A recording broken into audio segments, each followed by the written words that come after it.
Assalamualaikum warahmatullahi wabarakatuh. Nama saya Siti Nazra Binti Kahar, nama metrik S47273. Hari ini saya akan membentangkan projek tahun akhir saya yang bertajuk Kesediaan Menuju Industri Revolusi 4.0 dengan menggunakan pengembangan teori fungsi pengeluaran Cobb-Douglas.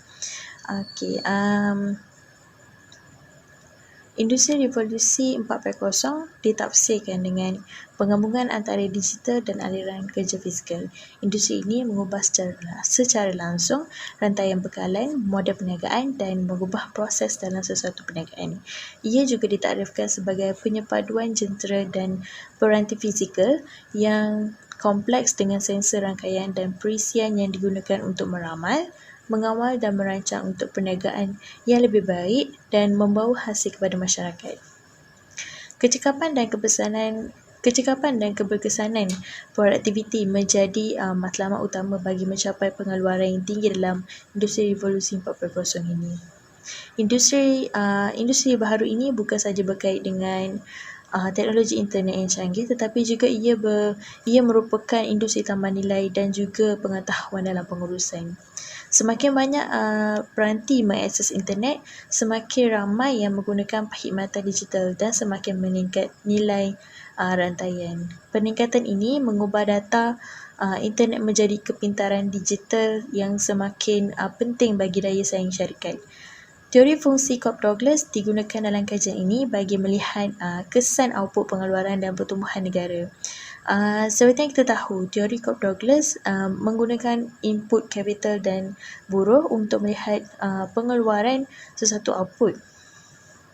Tetapi dalam kajian ini, teori Cobb-Douglas dikembangkan dengan penambahan satu lagi input, iaitu digital, bagi melihat kesan ke atas pengeluaran dan pertumbuhan.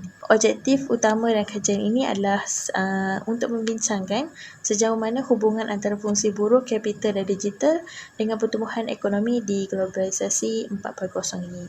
Secara khusus, objektif kajian ini membincangkan tahap aplikasi digital dalam negara maju dan negara yang sedang membangun, dan membincangkan sejauh mana digital dapat memenuhi pertumbuhan ekonomi sesuatu negara menggunakan teori fungsi Cobb-Douglas dan kesan digital kepada pertumbuhan ekonomi secara keseluruhan. Okey, kita akan terus kepada hasil kajian.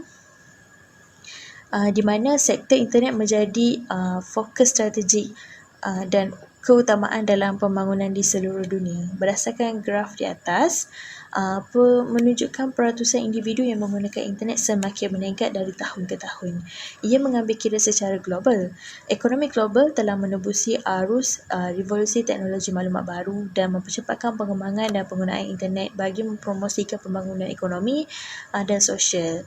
Hal ini bagi meningkatkan dan mengekalkan kekuatan keseluruhan negara dan daya saing antarabangsa. Yang kedua, kita dapat melihat sejauh mana digital dapat memenuhi pertumbuhan ekonomi sesuatu negara menggunakan teori Cobb-Douglas dan kesan digital kepada pertumbuhan ekonomi secara keseluruhan.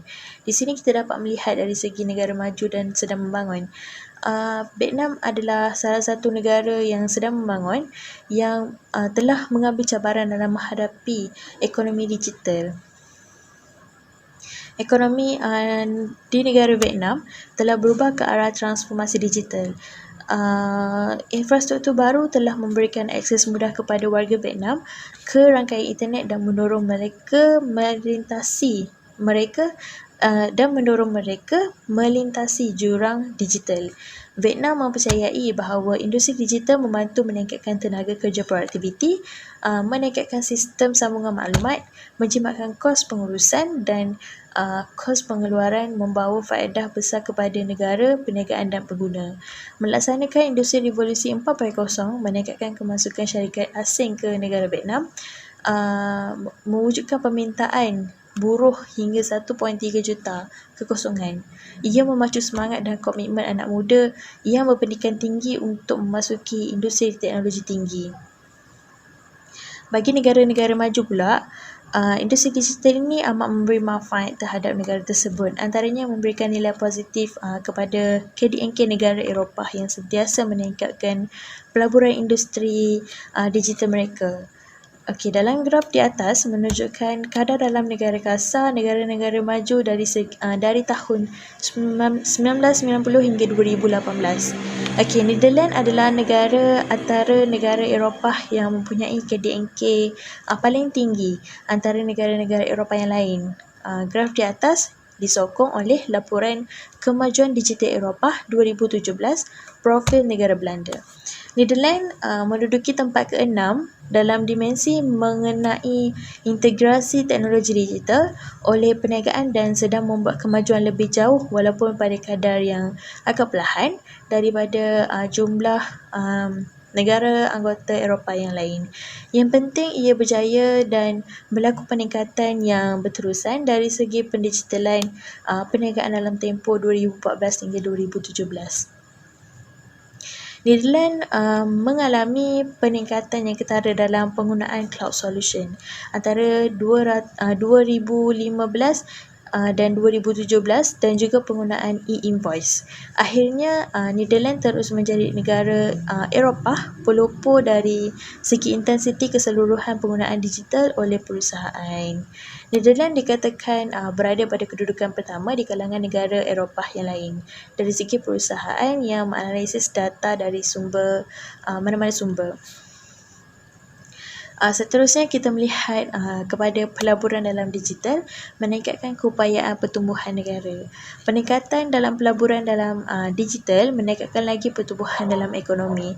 Beberapa kajian lepas telah membuktikan bahawa terdapat hubungan positif antara indeks per kapita,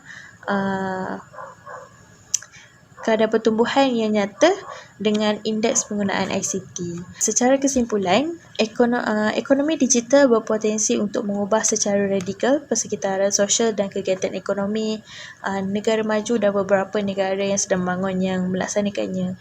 Ia telah mengalami pertumbuhan tinggi, inovasi pesat dan aplikasi yang luas untuk sektor ekonomi lain. Namun, di sebalik peluang besar yang ditawarkan oleh ekonomi digital, terdapat beberapa negara yang sedang membangun yang belum sepenuhnya menyedari potensi memanfaatkan teknologi digital untuk pembangunan lestari kerana mungkin terdapat infrastruktur ICT yang lemah, pengembangan kemahiran yang tidak mencukupi dan halangan sosioekonomi yang menghalang sebahagian penduduk besar negara tersebut daripada terlibat dengan ekonomi digital. Setakat ini saja pembentangan daripada saya. Sekian, terima kasih.